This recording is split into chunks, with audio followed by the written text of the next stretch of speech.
আসসালামু আলাইকুম। আশা করি আপনারা সবাই ভালো আছেন। তো আজকে বেশ একটা ইন্টারেস্টিং জিনিস আমরা দেখব, সেটা হচ্ছে যে এসপিডব্লিউএম সিগন্যাল।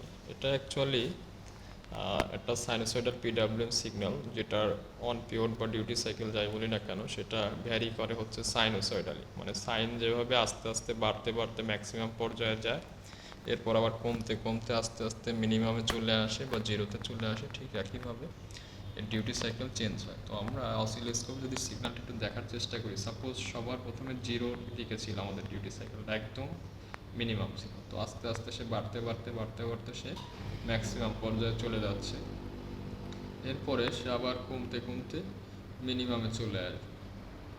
হ্যাঁ, সো একটা সাইনোসয়েডের যেটা হয় ঠিক সেই প্রপার্টি ফলো করতেছে। তো এই সিগন্যালের ফ্রিকোয়েন্সিটা, পিডব্লিউএম সিগন্যালের ফ্রিকোয়েন্সিটা এখানে দেখা যাচ্ছে, সেটা হচ্ছে 490 হার্টজ। ওকে, তো এটা হচ্ছে আমাদের একটা আরডিনো মেগা দিয়ে জেনারেট করা একটা সিগন্যাল।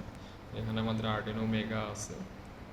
তো এটা অ্যাকচুয়ালি খুবই ইম্পর্টেন্ট একটা সিগন্যাল। যখন আপনি DC to AC pure inverter বানাতে যাবেন, তখন আপনাকে সাইনোসয়েডাল সিগন্যাল অবশ্যই জেনারেট করতে হবে, না হলে আসলে সম্ভব না সাইনোসয়েডাল সিগন্যাল জেনারেট করা।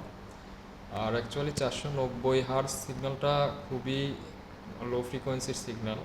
এসপিডব্লিউএম জেনারেট করতে হলে আরও হাই ফ্রিকোয়েন্সির অ্যাটলিস্ট 10 কিলো হার্টজের উপরে সিগন্যাল আমাদেরকে জেনারেট করতে হবে।